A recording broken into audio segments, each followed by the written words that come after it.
Continue on this way to the Lincoln Highway.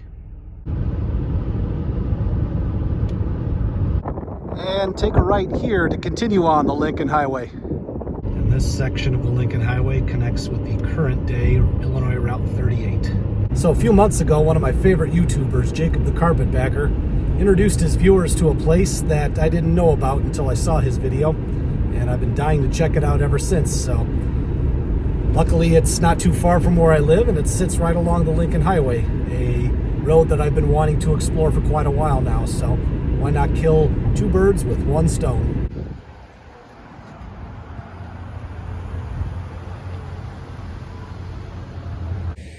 Greetings, friends. Welcome back to Mike Allen from Chicagoland. Broadcasting currently from DeKalb, Illinois, but not for much longer because we're going to be taking a jog down the Lincoln Highway to visit an old school pizzeria. Let's come and join me and let's get started.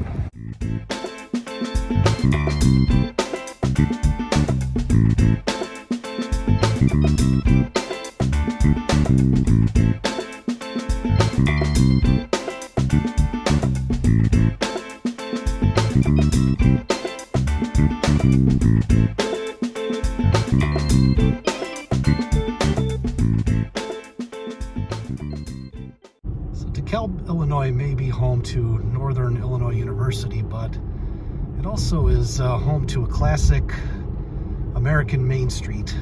Always really like driving through the main part of town here and just checking out the old school buildings, and still has that small town feel to it.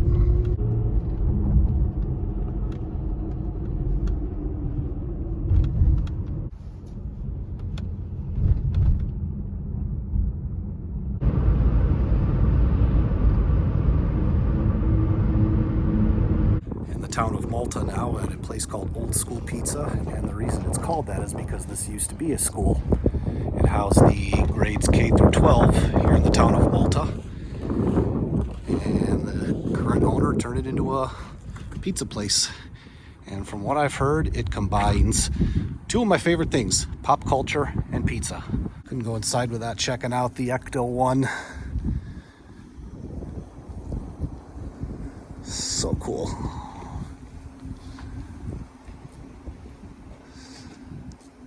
This place is showcasing Ghostbusters. I'm definitely gonna like it. A SpongeBob mailbox, along with a bottle of Coca-Cola.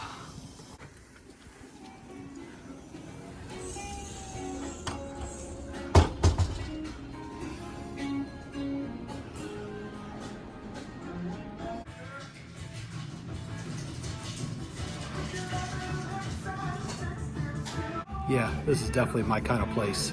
It is a haven of pop culture from the 80s and 90s, and some even before then. I am definitely going to enjoy exploring this place and checking out what it has to offer, because I'm already seeing a lot of famous pop culture icons from my childhood, and can't wait to see what else this place has.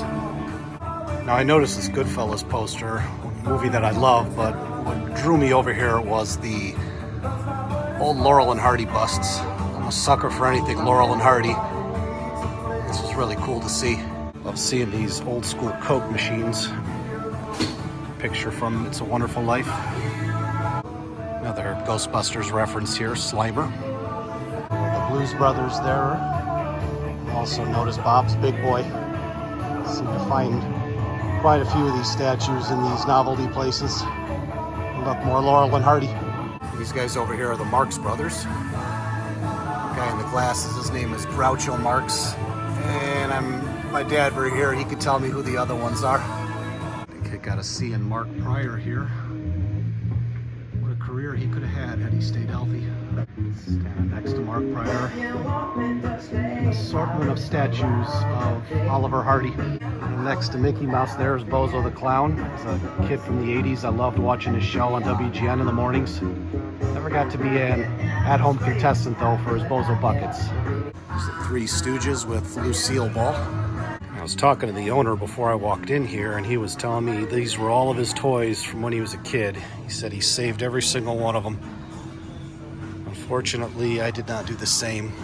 Otherwise, maybe I could have started a place like this. Now, as a kid, the few times I did watch wrestling, I remembered Mean Gene Okerlund. He's kind of what I think of when I think of wrestling. I know it's weird that a announcer and host is what makes me think of wrestling, but he's what I remember most.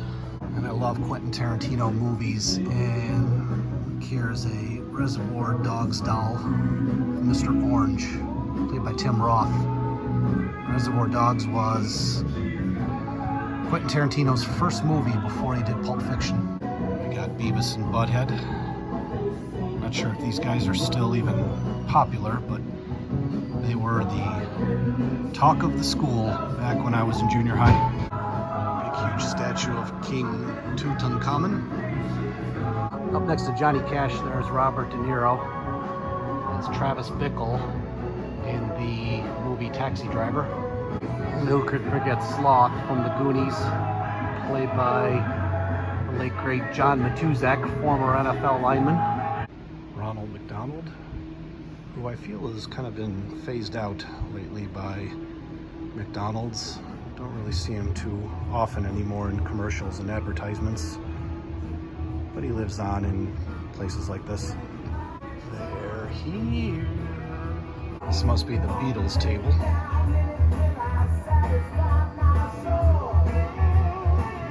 Caseload of He-Man toys here. I had every single one of these toys growing up as a kid.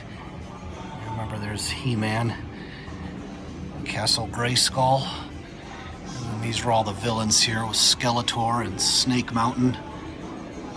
Wish I'd have saved all of this stuff. So I ended up getting the Diana Ross, which is sausage, mushroom, green pepper, and onions. I guess it's called that because it's like a supreme pizza. Diana Ross was a member of the Supremes.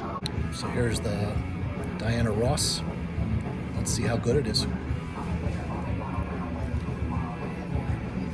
Pizza is very similar to the kind that you would get at a Chuck E. Cheese or a Showbiz, but better. Definitely better. I just noticed he's got Pee-wee's Big Adventure playing here. Staple of my childhood. And Old School Pizza is a member of the Clean Plate Club. And the leg lamp from Christmas Story. And inside the arcade room here, just kind of offshoot here from the restaurant, got all these stereos, very 80s-esque, while Metallica plays in the background. Cool famous celebrities there, Marlon Brando and Jimmy Stewart, got Natalie Wood, Marilyn Monroe, and I noticed James Dean was up here too. And that is one big Popeyes chicken and biscuit sign. So I figured we've got a little over an hour of daylight left. Still some time to do some more Lincoln Highway exploring.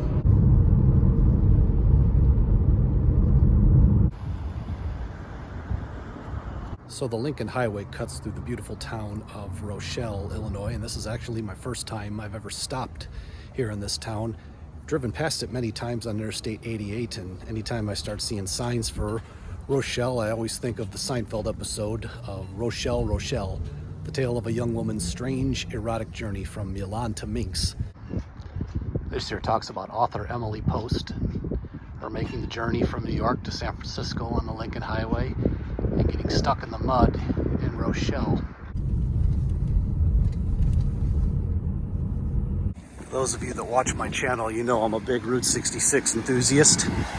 And Route 66 is littered with old school filling stations like this, but I just happened to find one for the Lincoln Highway right here in downtown Rochelle.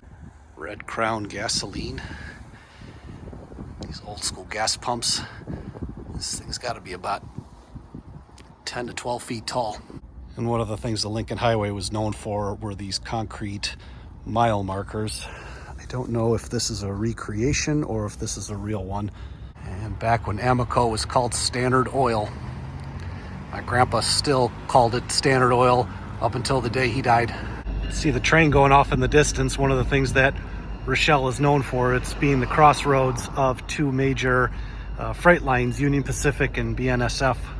In the town of Franklin Grove, Illinois now, in front of the Lincoln Highway National Headquarters, which doesn't appear to be open, which is unfortunate because I was looking forward to this part of the journey. Shows we're currently 999 miles from New York City, where the Lincoln Highway starts, and 2,390 miles from San Francisco, where the highway ends. It's like the Lincoln Highway Association closed at 3 o'clock. Missed it by about 15 minutes. Let's see if we can still get a look inside though. Looks like they got some pretty cool artifacts. The sign said this was the original stretch of the Lincoln Highway. It veered off Route 38. Let's see where it takes us. Took me onto a gravel road.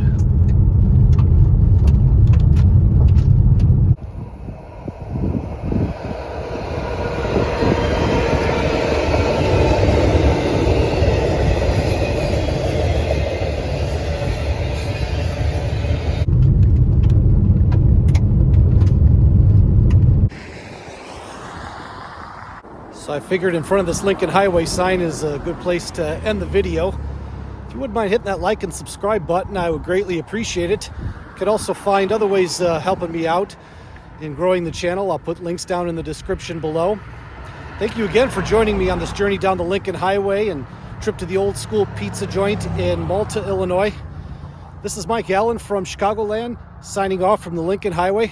I'll be back next week with another video, but until then, don't you go changing.